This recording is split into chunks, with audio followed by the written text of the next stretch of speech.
Good morning.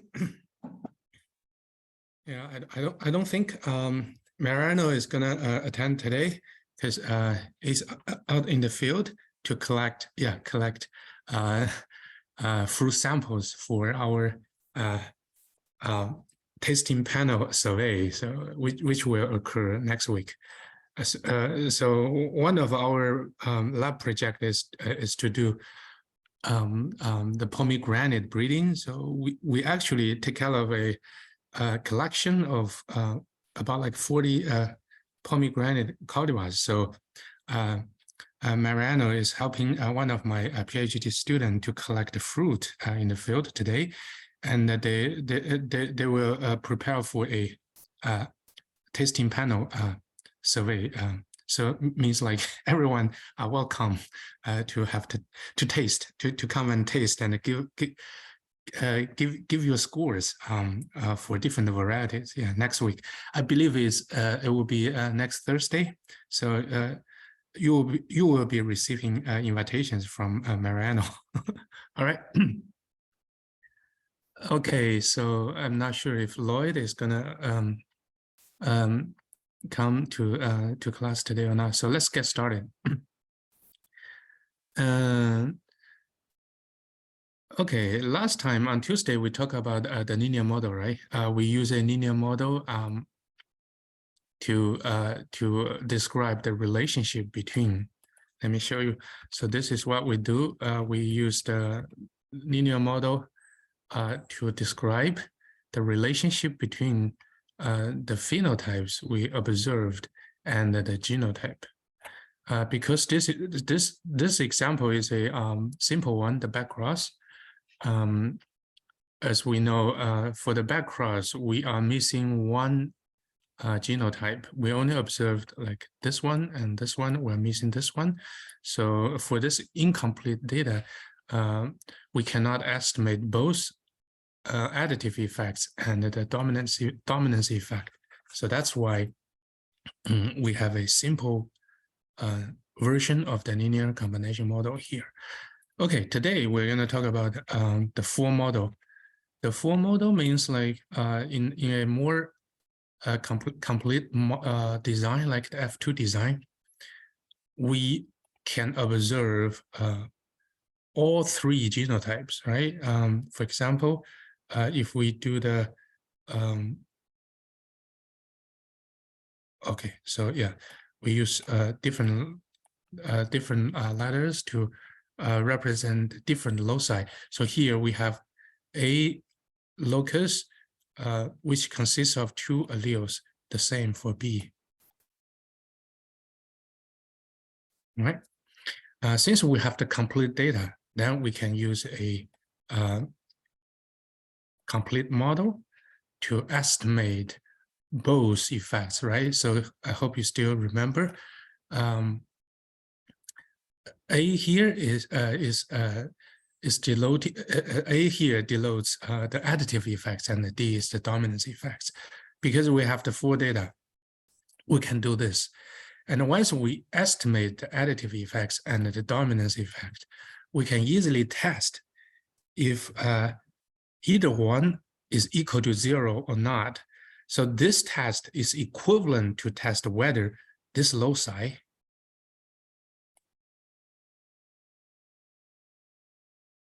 is associated or is contributing to the traits of interest, right?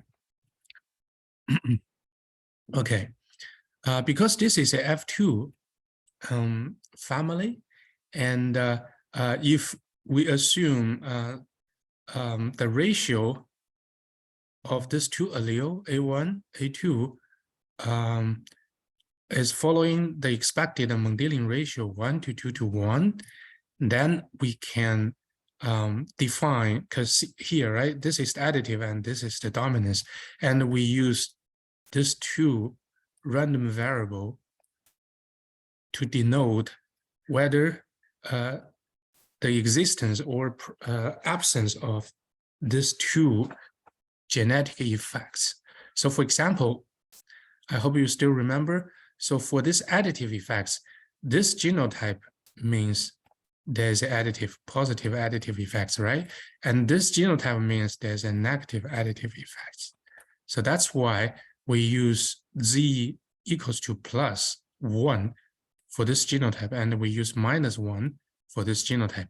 Because for the heterozygous genotype, we define there's no additive effects. I hope you still remember. This is A2A2, this diagram.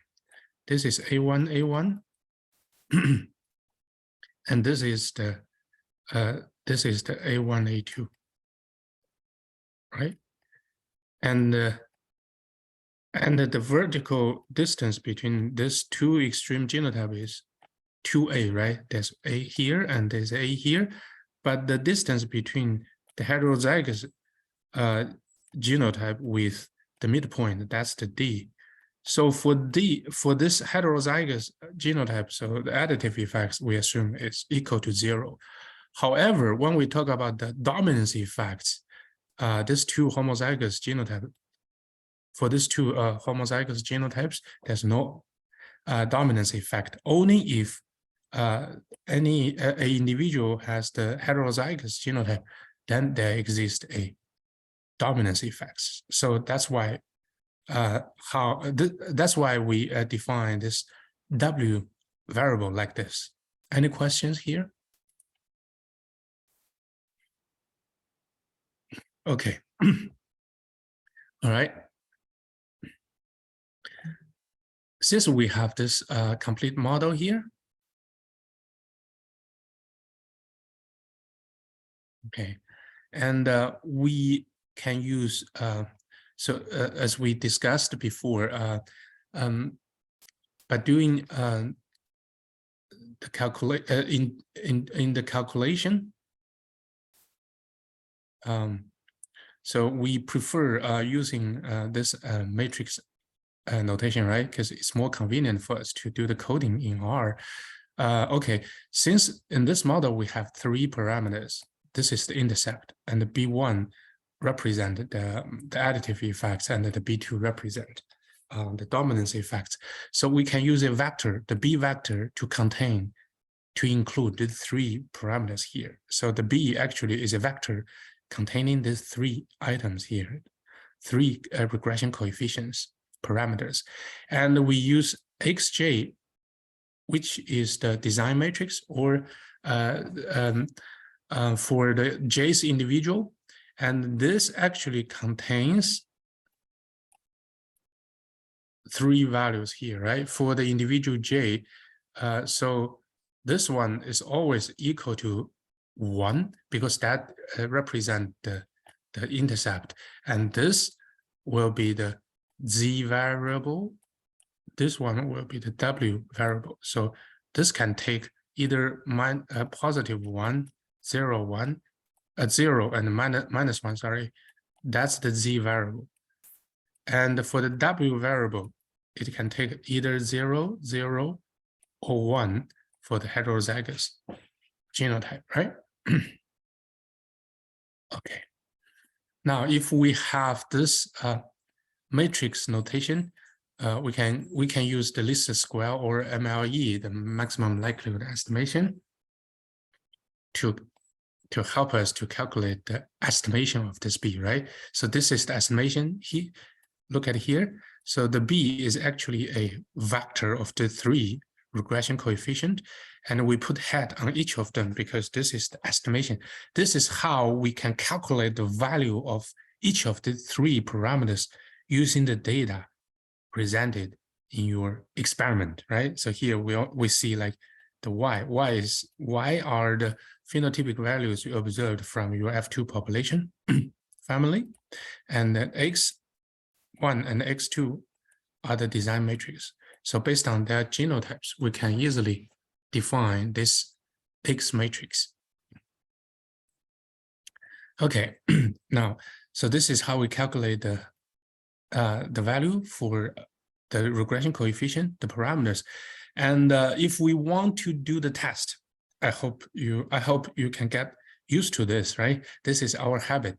To do a test, the first step for you is to calculate the thing to be tested. So that's the coefficient, or that's the effects, genetic effects we want to test.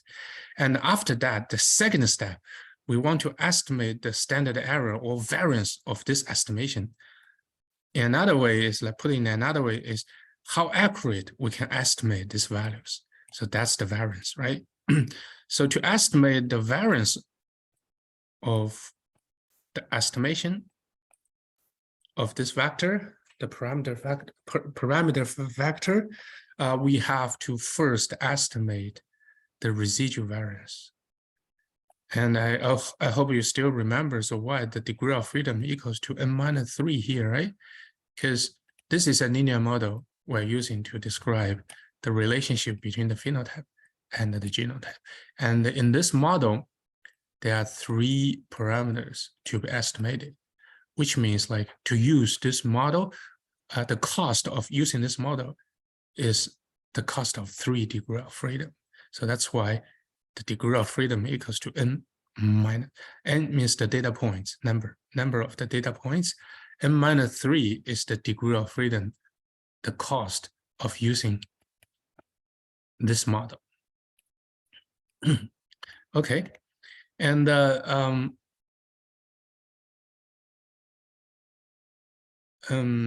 me see.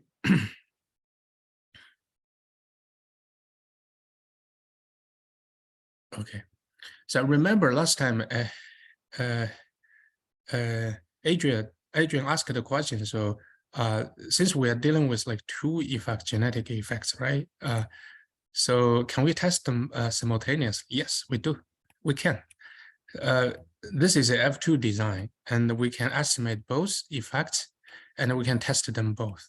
So in this test, so we assume like both effects are 0, then we can test them both simultaneously, both of them, both genetic effects simultaneously. Or if you are just interested in testing the additive effects, you don't worry about this.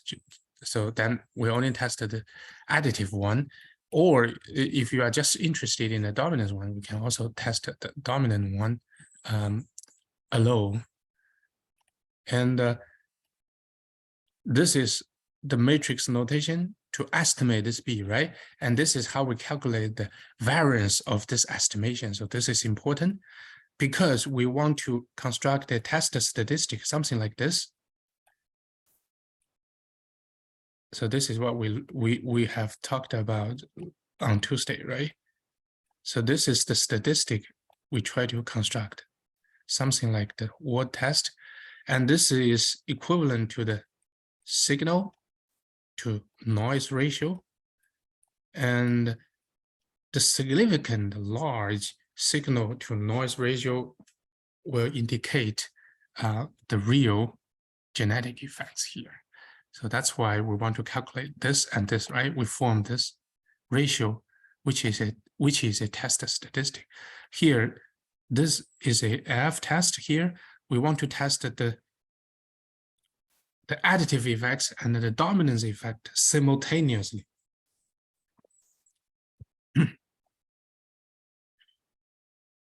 Then we can use this matrix notation.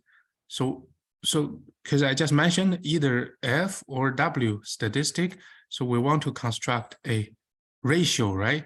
The signal versus the noise. But where is the ratio here? Can anyone tell me? Where is the ratio here? Actually, there's a ratio. So this is the numerator. So this is something up there. And this is the denominator. See this? -1, which means we will put this guy down there, right? So this is actually a ratio. And we use this ratio. This part actually is the numerator. And this part in the middle is the denominator. And we use this ratio to construct the F statistic. And we very briefly talk about the F distribution. So if you have time, just study by yourself to search for the F distribution online and get yourself familiar with this distribution. And once we construct this statistic, this guy is actually following a F distribution with two degree of freedoms. The first one represents how many parameters are you testing in this hypothesis testing. So here we're testing both additive and the dominance effect, right? So the first degree of freedom equals to 2. I'm going to show you later, sometimes for the F test, the first degree of freedom equals to 1 means you are testing only one genetic effects. Either you want to test the additive one, or you want to test the dominance effect alone. Okay, in that case, you're going to see the first degree of freedom equals to 1.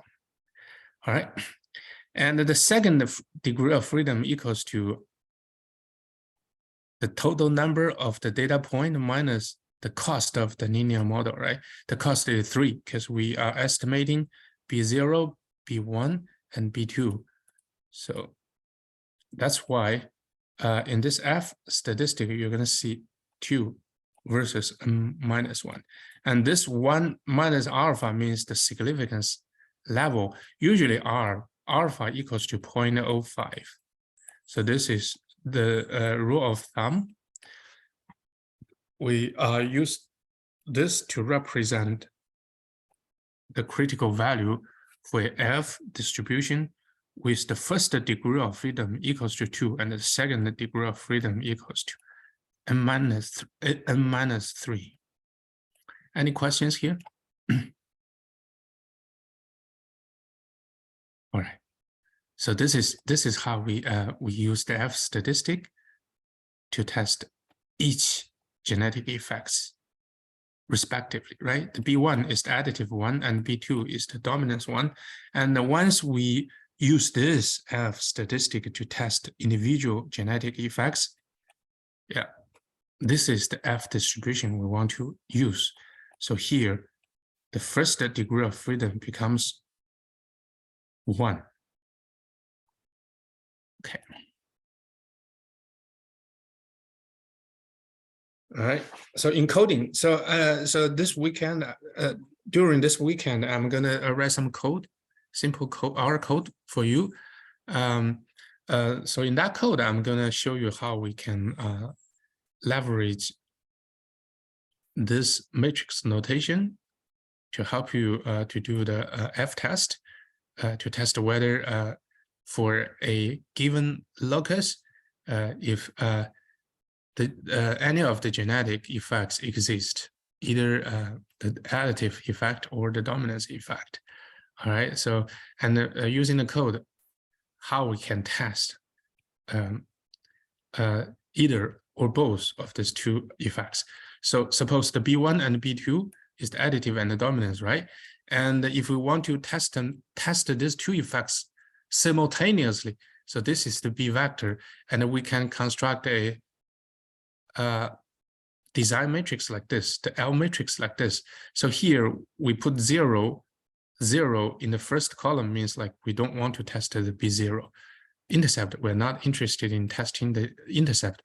We just want to test the additive effect, which is this, and the dominance effect, which is this. So this is how we define this matrix to test these two simultaneously. Or so you can tell the difference between here and here, right? We use the same B vector here, B vector, B vector, and B vector, but we use different L matrix here. So this L matrix is for testing both genetic effects simultaneously. Suppose you just want to test the additive effects, B1. So you can use this matrix or vector. You only see 1 here, right? For the other two, there's 0. So this, so if you are familiar with, if you are familiar with the matrix notation now, so you can immediately figure out, so that this matrix multiplied by this matrix will get this, right? well, this equals to B1, just this. And the same, if you put 0 here in the vector, then if you multiply this vector and this vector, you will get a single B2. So this is the L matrix that can help you test individual genetic effects, respectively. But this matrix is for testing both simultaneously. Right? It's very easy because either way, in any test, you can use the same R code because so you just multiply your L matrix with the B vector, then you can get the genetic effects you want that you want to test, and the variance of this estimation is like this, the same format, right? You're gonna see L times the V and L transpose. So this is the matrix notation. So don't worry. So just spend some time to help you understand this, and I will give you some code to help you understand this. So in the final exam, I'm gonna give you some simple questions like if we got a F2 population, and so if we want to test a single locus like this, and if we got like maybe 100 individuals from the F2 population, and you see the data, like the genotype for each one, the genotype and the phenotype, genotype and the phenotype. So based on this data, how do you test whether the additive effects exist or not, or the dominance effect exists or not? So this is what you could see in the final exam, and I will give you an example in this week's assignment. Any questions that I can help for now? You're good. I'm sorry? Your explanation was clear. Thank you. Oh, sure.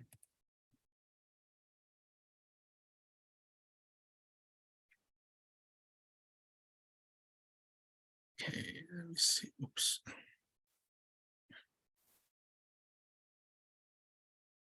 Okay. All right. So when we use the matrix notation to do the calculation, to do the coding, so there's some like very fundamental knowledge about the matrix notation.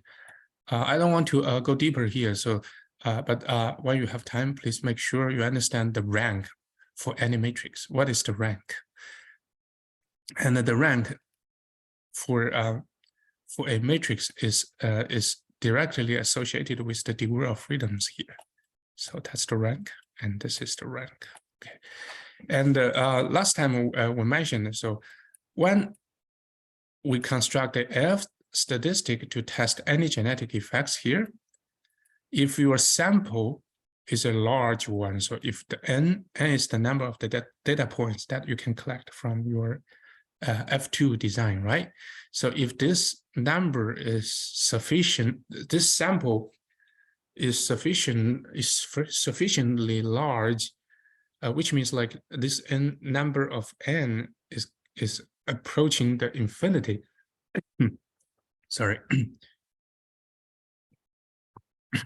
Then, for example, if this is like this, and the n-3, right?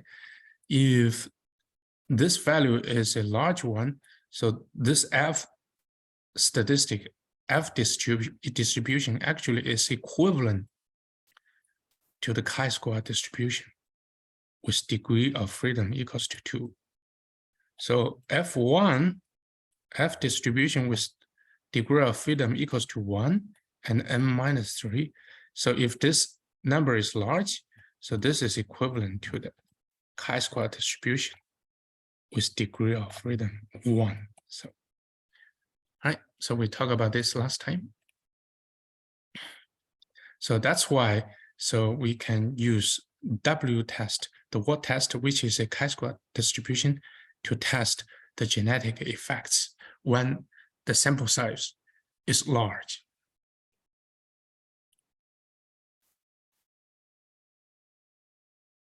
Okay, the rank, matrix rank. So you're gonna learn by yourself on the matrix rank. And okay.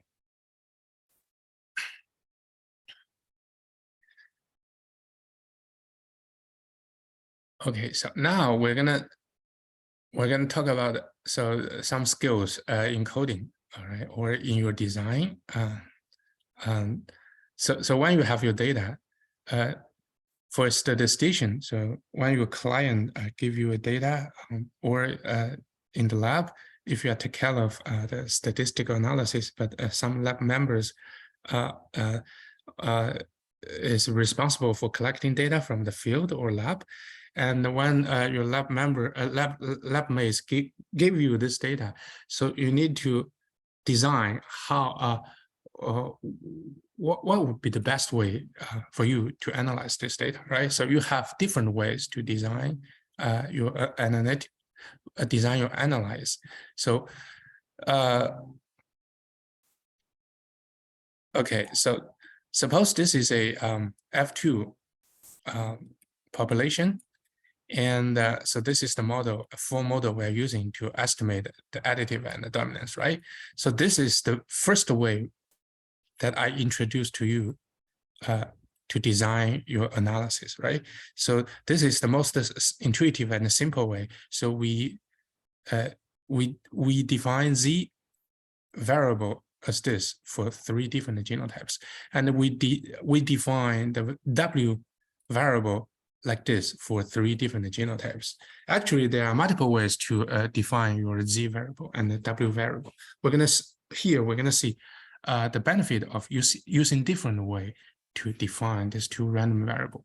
We call this different way to define these 2 random variable as the different scale of genotype indicators here. So here the Z or W is an indicator. We use this indicator variable to represent the genotype, right? So this is the first way we have learned. And so we knew, like, if we calculate the expectation of this model of this Y, this will be like this, right? And the EZ equals to 0. And the EW equals to 0. So this will equals to mu for a F2 design. Okay. Now, when we calculate the variance of the Y, so this is following the formula for calculating the random variable variance, right? So this part equals to, because, let me erase this. All right. The variance of Y actually, because this is a constant, so there's no variance for this one. So this is gone. And this one, for this one,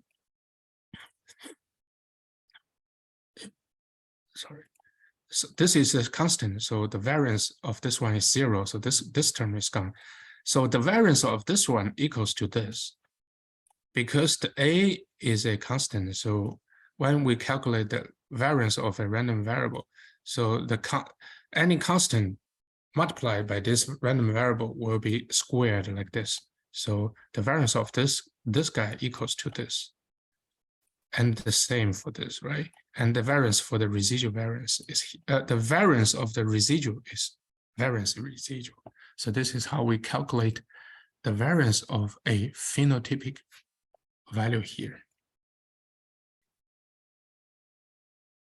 All right. Now let's take a look at the different scales here. So what do I mean, like different scale of the genotypic indicator, right? So suppose this is the first way we define this two random variable, right? If we define the X matrix in a different way, so what's the difference between this X and X star? So we actually multiply each of this random variable by a constant, right? So here we multiply the first one by 1. So it's still 1. But for this, the second one, the X star, we multiply this original Z random variable by a constant C, Z. So this is a linear combination of this original Z, right? The same. We multiply the original W random variable by a constant here. All right. Will this affect the calculation of your hypothesis testing? No. This actually only changed the scale of your indicator variable. And so this change will not affect your test. Something like this. So for example, if you, let me give you an example. So if you want to see if the inflation, so for example, so the cost of some product equals to the basic value of this product plus some like inflation parameter B times X. If you use X, if the unit of the X is dollar, then you can calculate a B estimation, right? So, but if you use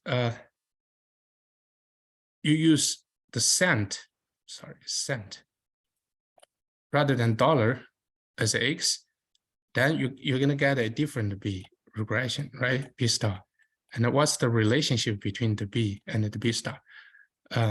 So this is a linear relationship because in the beginning, when you use dollar, that's $1. But if you use cents, it becomes 100, right? And the 100 means like you multiply the original X by 100 to generate your new random variable. In this case, your B star will be 1/100 of your original B. Does that make sense? So you just simply change the scale of your random variable X. The consequence is like you're going to also change the scale of your regression coefficient. But eventually, this will not affect your calculation or the hypothesis testing.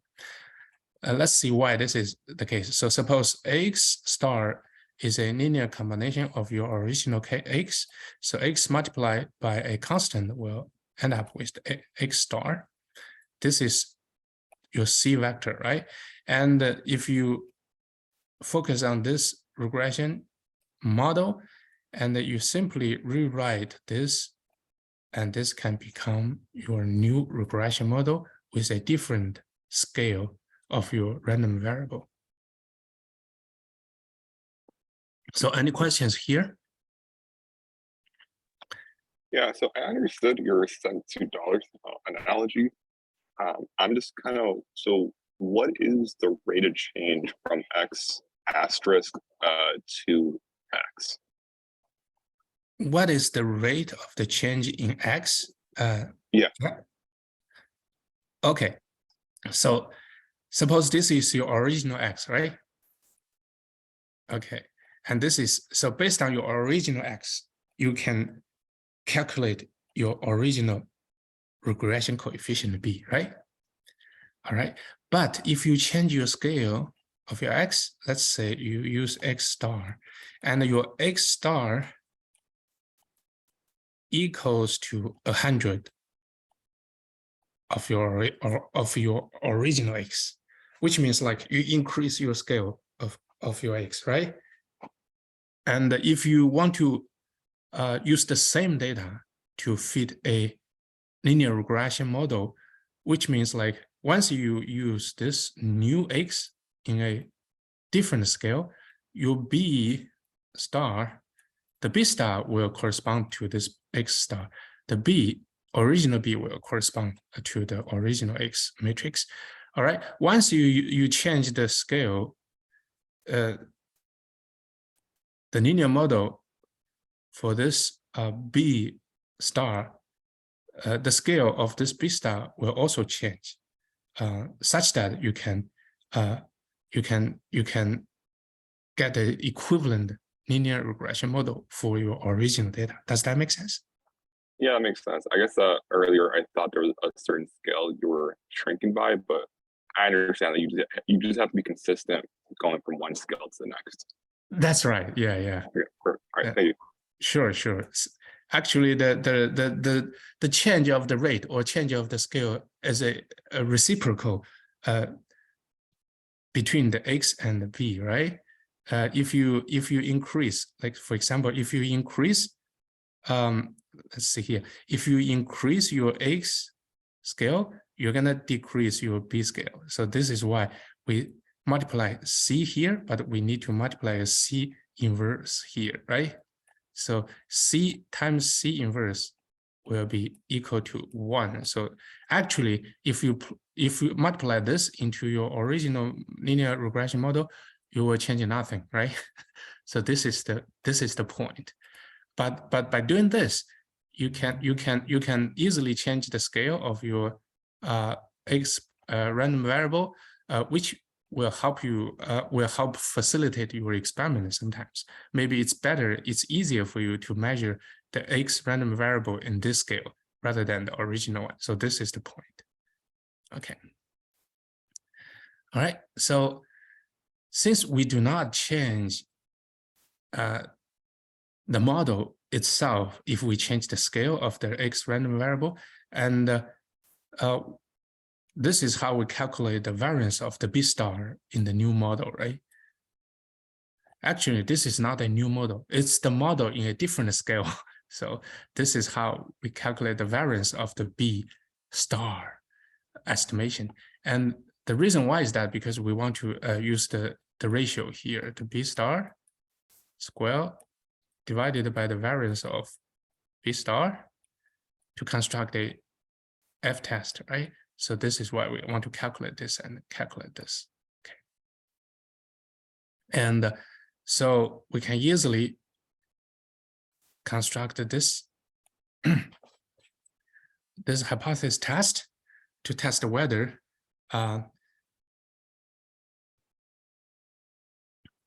this additive effects or the dominance effect exist at this locus. Right? Does that make sense? That makes sense. Thank you. Yeah, sure. So this is how we use the R code to do this. I'm going to give you an example. Don't worry. And then when you run my practice code, you will see what is happening there. And I hope like running those code, the practice will help you better understand the theorem behind. All right. Okay. All right. So this is the first way we define this X and the W, right? In the first way, let me put it here. Okay.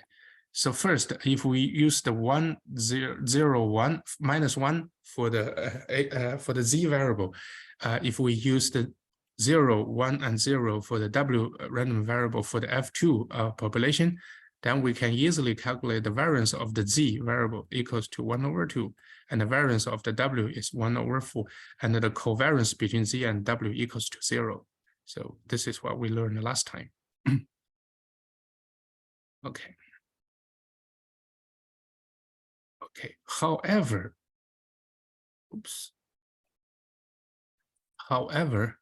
yeah, this is very. This is actually this what to define these two random variables in this way is a good way for in terms of, this is a very nice way in terms of the biological interpretation. However, so I'm going to show you why. So this is not that attractive in terms of the statistical convenience because see here and here and here, they have different, like when we calculate the variance of the phenotypic variance, we can end up with the two components with different like numbers here, right? So this is not very nice in terms of statistical presentation. If we change the scale of these two random variables like this. So this is very arbitrary. So that's why in the future, when you help analyze your lab data, so you can choose different way. You can choose your own way to make your calculation convenience. So instead of using the original scale, so we can do this. So we define z in this way. So instead of +1 and -1, we use positive square root of 2 and minus square root of 2 for these two genotypes.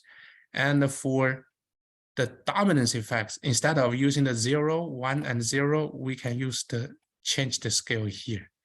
We use -1 for the homozygous, and then we use the +1 as the dominance for the dominance genotypes here. Okay, and okay, so if we define z and w in this way, so the expectation of these two random variables is still equal to 0, no change. However, because of this novel way, so we can scale down the variance of z and w to 1. The variance of these two are both equal to 1. So this is a very nice feature of using these new scales. Remember, we just changed the scale. We didn't change the model at all. We just changed the scale of these two random variables. And still, the covariance between z and w equals to 0. There's no correlation between these two random variables, the dominance effects and the additive effects. And once we define the model like this, so we have a very nice expression here. So the phenotypic variance can be composed into two parts, the additive variance and the dominance variance, and both have the coefficient, no, the constant. Sorry. So if you compare this model, this equation with this one, so this one is not that nice, right? Because you have 1/2 in front of the a squared, and you have a 1/4 here. But when we change the scale, these two numbers are gone. So it's beautiful. So it's more convenient for us to do the calculation. We call this standardized or normalized. We just standardize your data into a more convenient way for our calculation, right? So this expression actually using the new scales will make your calculation models more mathematically attractive. Okay, and any questions here? Different scales. And all right, this is another scale. So I hope like you can understand the difference between these different scales, and in different situations in the future, probably you can choose different way to analyze your data for your own convenience. All right, this is another way to define your model. And so here we use 1, 2, and 3 random variables. So this random variables either equals to 0 or 1, and here the beta 1 and the beta 2 and the beta 3 are no longer the midpoint, the additive effects, and the dominance. So this beta 1, beta 2, and beta 3 are not equal to the midpoint, additive effects, or dominance effects. So no longer. So if you define your model in this way, the dummy variable means like any random variable x here equals to either 1 or 0. This is a dummy variable or a categorical random variable. All right, so beta 1 here represent the G11, which is the expected phenotypic value for this genotype. And the beta 2 actually equals to phenotypic value for this genotype. And the beta 3 equals to the G22, which is the expected phenotypic value for this genotype. Okay, so we define this model in a different way using a different scale. But I will show you eventually you get the same results, but we just use different way to define your linear model. The consequence is the same. All right. Once you define your model in this way, so you can still use the matrix notation, and then you use the same calculation. This is how we do the least square or MLE, right? To estimate your beta. So beta here actually is a vector of the three newly defined parameters. Okay. And we do the same thing, so we can use the matrix notation to calculate the variance of this estimation. Okay, now once you use R to help you calculate this and this, how can we link this new random variable? How can we link this new parameters into the parameter we are familiar with, right? We want to find the additive effects and the dominance effect. But this three parameters are not. They are the genotypic values for three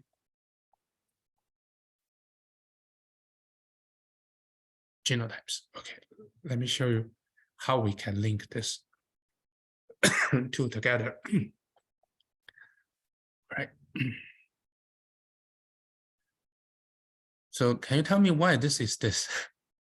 Anyone tell me? Still, we're going to use this, right? This is the G11, and this is the G22, and here is the G12.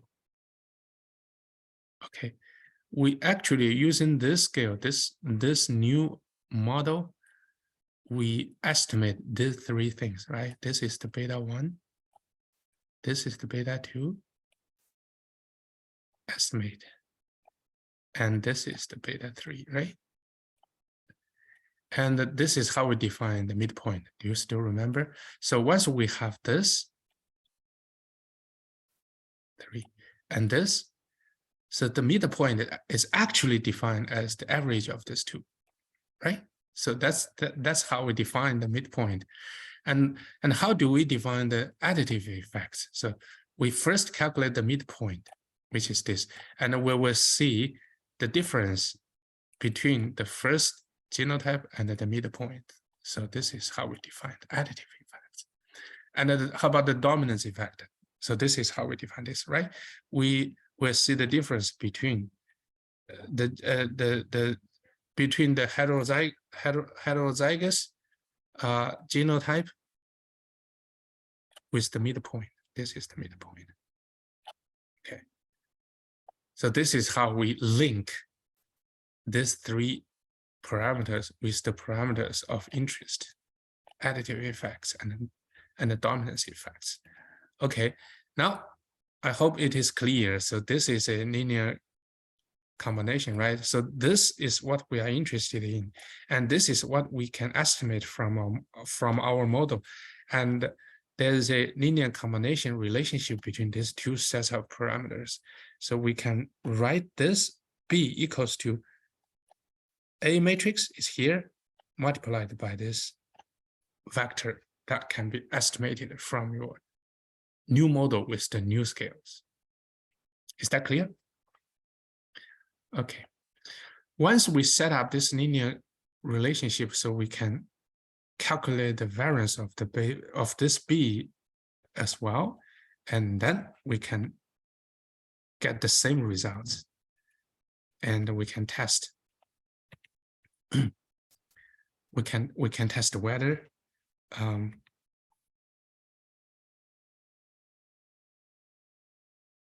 we can use the same strategy to test whether the B1 equals to 0, which is the additive effects, or we can test whether B2 equals to 0, which is the dominance effects. Okay. All right. Now, this is the relationship I just show you, right? If we use the new scales for these two random variables, then we have this relationship. And the next slide actually shows, I just write it by hand. And so if you want to understand this from here and here and here, this can describe why, I'm sorry, not here. This actually describe the relationship we saw in the previous slide. So don't worry about this. This is not required for the final exam. I just put this slides here for you in case you are interested in the details, and you can study these slides to help you understand this. But in the final exam, as I mentioned, probably I'm gonna only give you a question where you can use the initial scale, use this scale to do the calculation. I will give you some fake data. So I'm gonna simulate some data, just like you saw in the previous practice as assignment. We can easily use the computer R to help us generate some fake data, the pseudo data. And I'm gonna present in the final. I'm gonna give you some data, and you just follow my R code. I'm gonna give you some new code this weekend. You follow that code to construct your test statistic, and you can use that to find the p-value, based on which you can tell if at this locus with this data, if an additive effect exists or if a dominance effect exists at this locus. So this is the very single step for GWAS. In GWAS, actually, you just test each locus like this. And after you are done with one locus, you just move forward to test the second one, and so on. So you can scan the whole genome to find the potential QTL, which is the quantitative trace loci, that are responsible for the observed phenotypic variation. Okay. All right. So let me see the time. Okay. All right. So okay, we still have a little bit of time. Let me just give you a start of this part, and then I think we're gonna stop, and then I can use the rest of the time to answer your question if you have. So this part is actually talking about the different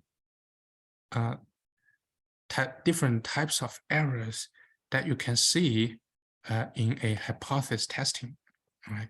Because here we're testing what? So we're testing, for example, for a single locus. If we have the genotype like this, A1, right? A1, A2, or A2, A2 for a F2 design. So we want to test if this locus is a QTL, is a loci, is a locus that is responsible for the trait.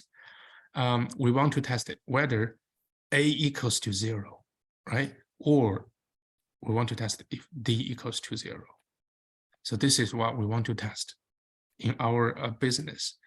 So when you perform a hypothesis testing, so usually there are potentially there are two possible errors that we can commit.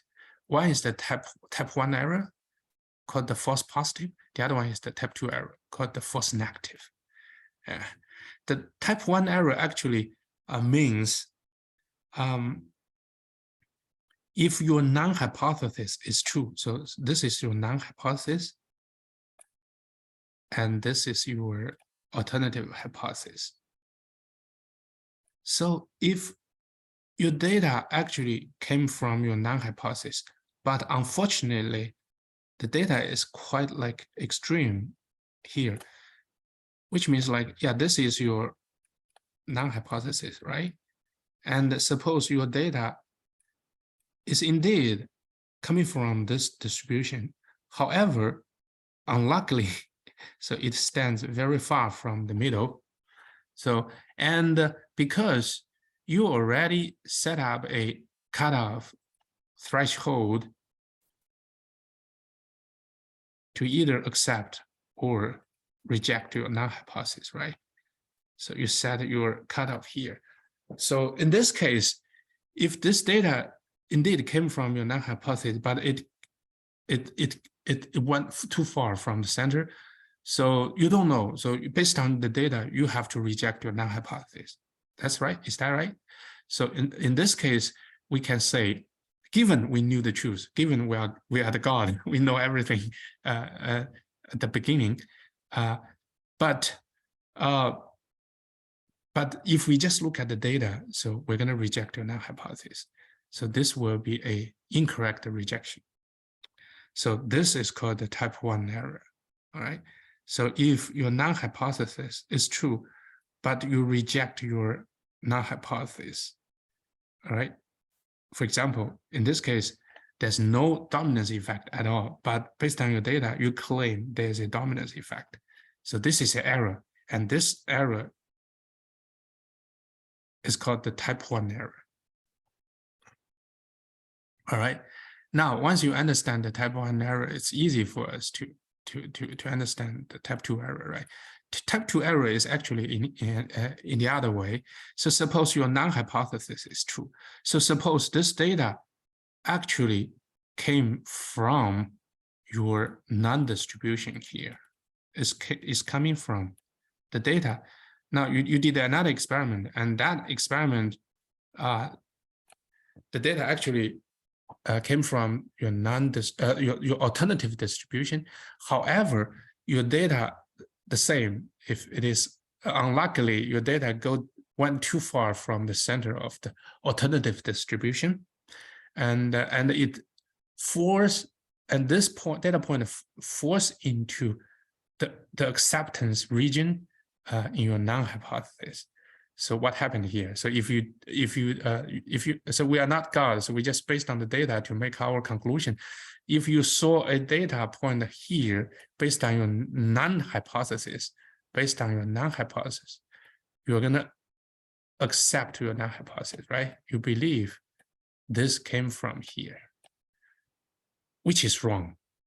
If this data actually indeed came from the alternative distribution. So in this case, if the alternative hypothesis is true, but you accept the non-hypothesis, which means at this locus, there is a dominance effect, but your conclusion is that, okay, the dominance effect equals to 0.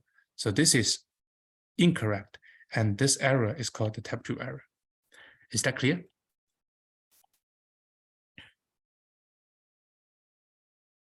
Okay. And this table actually just summarize the relationship between these two type of errors in a hypothesis testing. And also here we try to introduce a new concept to you, which is the statistical power. So this is a very important term, statistical power, because in the future when you try to help your PI design experiment. So for example, if you want to see, if you want to identify the genes that are differentially expressed between tumor sample or normal sample, or if you want to see like if the mutant and the wild type show some like differentially expressed genes, right? So how many samples do you need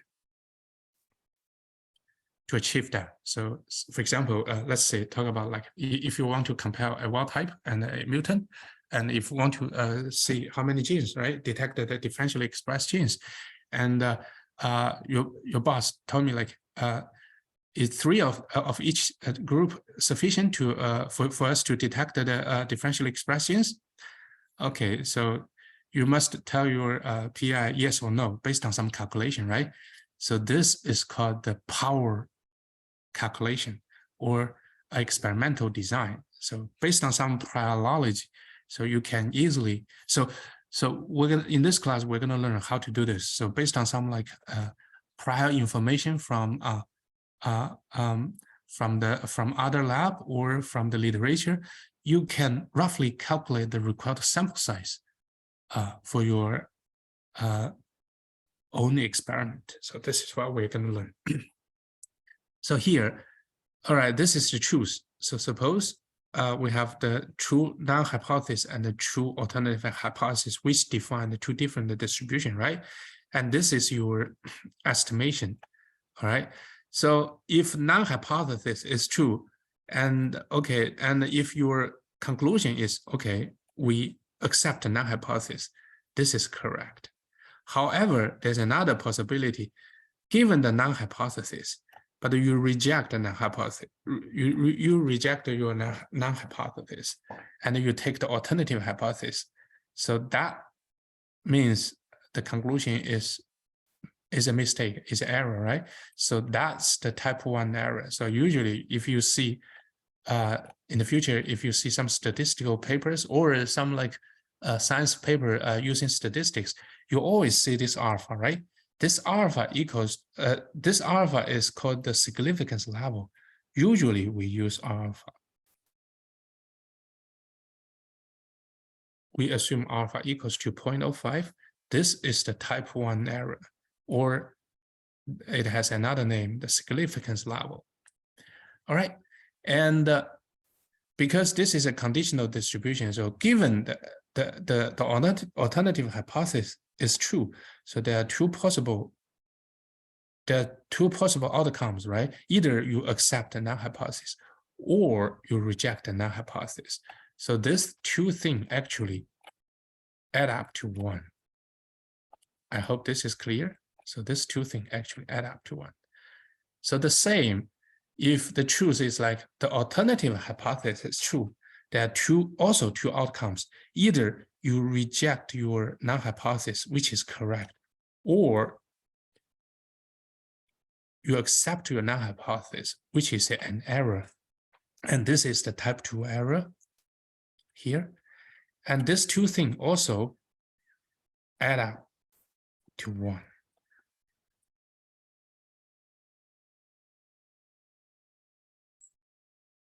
Okay, and pay attention to this one. This guy is an important one. So we call this one is the power, which means like if your alternative hypothesis is true, what's the probability you're going to reject your non-hypothesis? What's the probability that you're going to take the alternative hypothesis? Is that clear? So this is the thing we are very interested in this, because in the future, so I think, I guess if you are the only one to take my class or statistics class, probably your PI will ask you to do some power analysis for your PI. So to figure out how many sample sets you need to achieve this goal.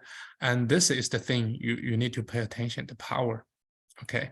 And the power is actually equals to here, right? Based on this, these two things add up to 1.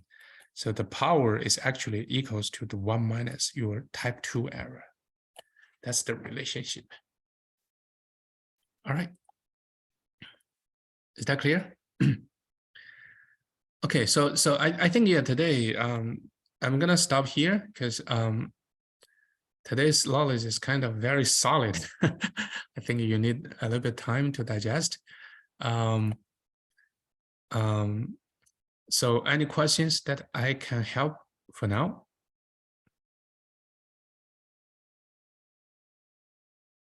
So we only have 2 students today, Ryan and Adrian. Any questions? So any problem to understand any of the content for today? No, no. When is the practice set going to be posted? Oh, okay. So today, I think I have time. Probably tomorrow afternoon or night. So I'm gonna post the practice assignment either Friday night or Saturday morning. Yeah, I will try my best. Thank you. All right. Okay, so I think it's very important for this class to read the textbook. I try to take out the most important parts because I know it's very hard. Sometimes it's very tedious to follow the textbook, right? But we are graduate student. Yeah, we still need to read some like boring books. So still, I highly recommend that you read book. I try to take the most important part from the book, and I add some like cartoon or some easy part to help you understand this. So this is what you see in the lecture notes. However, this doesn't mean like you just need to look at my lecture, class lecture. It would be benefit for you to read the textbook beforehand, and I know some part is quite hard, but if you read it, you can figure out you can figure out what problem or question you have, and when we talk about those parts in the lecture, so you can bring up those questions, and we can discuss them. And I think this is the best way for me to teach and for you to learn. As I mentioned, the topic itself, this class itself is very hard. But for the final exam, I don't test everything because I just tested the very basic and the most important parts, from which probably you can benefit from in the future when you do your own dissertation project. So this class is actually, I treat this class as educational. So because I know for some of you, probably you do not have a very strong statistical background. So in the past, in any of my previous class, my student consists of, so I have students from different backgrounds. So, but eventually they, all of them can benefit somehow from this class. My hope is like if you have a statistical background, you can strengthen your knowledge and enjoy some like a deeper theorem. If you do not have very strong statistical background, you still can learn some very useful tools and knowledge which can be applied to your future research. So this is the plan for this class. But yeah, I highly recommend you read the textbook. Even I know sometimes it is very painful yeah, to read it.